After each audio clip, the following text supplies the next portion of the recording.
Namo Sang Adi Budaya, Namo Buddhaya. Ya, di penghujung tahun 2025 ini, mari kita bersama-sama membahas apa yang disebut dengan meta, yang sesuatu yang kita terima secara universal, ya, dan sangat dekat dengan kita. Bahkan jika seorang manusia tidak mungkin bisa hidup tanpa yang adanya meta. Meta itu cinta kasih, atau biasanya juga kita kenal dengan kata Maitri. Itu adalah tiga hal yang sama: meta, cinta kasih, dan Maitri. Itu adalah suatu keinginan atau aspirasi yang menginginkan semua makhluk itu berbahagia. Jadi beda loh antara meta dengan karuna. Biasanya kan kita suka menyamakan. Nah, meta itu adalah ketika kita menginginkan agar makhluk lain itu berbahagia, ya, semua makhluk itu berbahagia, itu meta. Kalau karuna, kita berkeinginan agar semua makhluk itu bebas dari penderitaan. Jadi ada dua hal yang berbeda. Nah, meta itu pun juga memiliki tingkatan. Dimulai dari satu rasa yang, alangkah baiknya jika semua makhluk itu berbahagia. Itu tingkatan yang pertama. Lalu masuk ke tingkatan yang kedua, semoga mereka berbahagia. Jadi lebih kuat nih, semoga mereka berbahagia. Lalu yang ketiga, ketika itu semakin kuat keinginan kita agar semua makhluk berbahagia, saya yang akan membuat semua makhluk berbahagia. Nah, tekad ini adalah dikatakan sebagai satu tekad yang tinggi, ya, paling tinggi di antara ketiga meta, ya. Dan meta itu bukan serta-merta beda loh dengan apa yang disebut dengan kemelekatan. Kan ada nih yang namanya cinta gitu kan. Gimana cara kita ngebedain dengan apa yang disebut dengan meta atau cinta kasih ini? Cara membedakannya adalah kalau kemelekatan itu kekotoran batin, ya kan? Kalau meta itu adalah faktor mental bajik. Jadi itu adalah dua hal yang sangat bertolak belakang dan tidak mungkin ada irisan. Jadi tidak mungkin ada cinta yang tercemar oleh kemelekatan. Jika dia tercemar oleh kemelekatan, itu bukan namanya cinta kasih, itu bukan namanya meta. Perlu dibedakan. Karena meta itu ketika kita memilikinya, kita akan merasakan sesuatu kebahagiaan, dan itu akan terus menerus.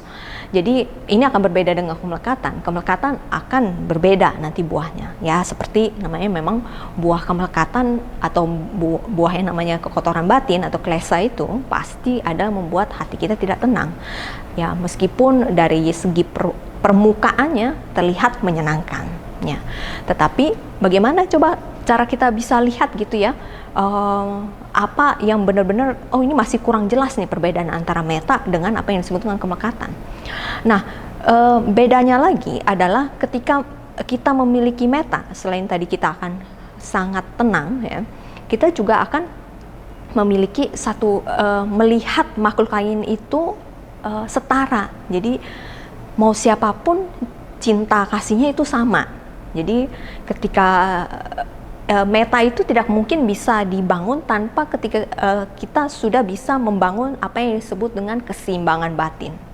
Keseimbangan batin kepada semua makhluk.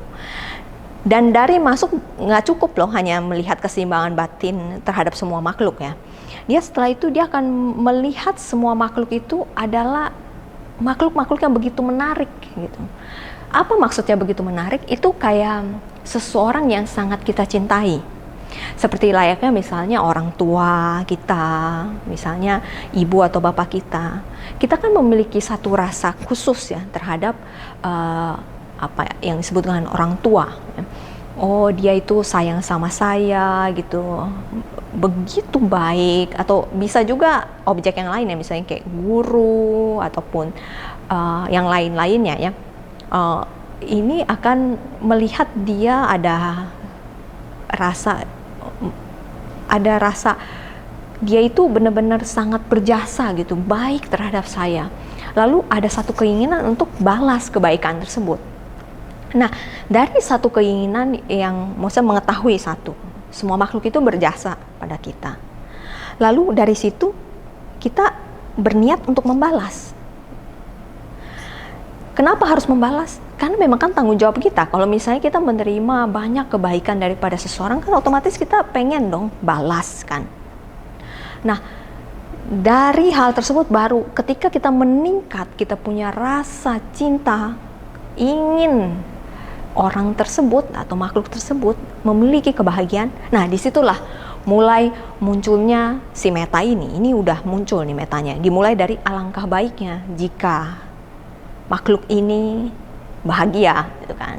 Lalu naik lagi, semoga dia berbahagia. Lalu naik lagi, saya akan melakukannya. Nah, jadi itulah yang akan bisa membedakan antara meta dengan kemelekatan yang biasanya tercampur aduk ya. Karena sederhananya karena kita kurang latihan untuk bisa melihat hal tersebut. Dan ya kalau misalnya kita berhasil punya meta, ya kita bisa akhirnya secara perlahan-lahan mengembangkan karuna, lalu terus naik, akhirnya kita bisa mendapatkan batin yang paling agung, yaitu bodhicitta. Ya, semoga bincang pada hari ini bisa bermanfaat untuk semuanya. Namo Sang Hyang Adi Budaya, Namo Buddhaya.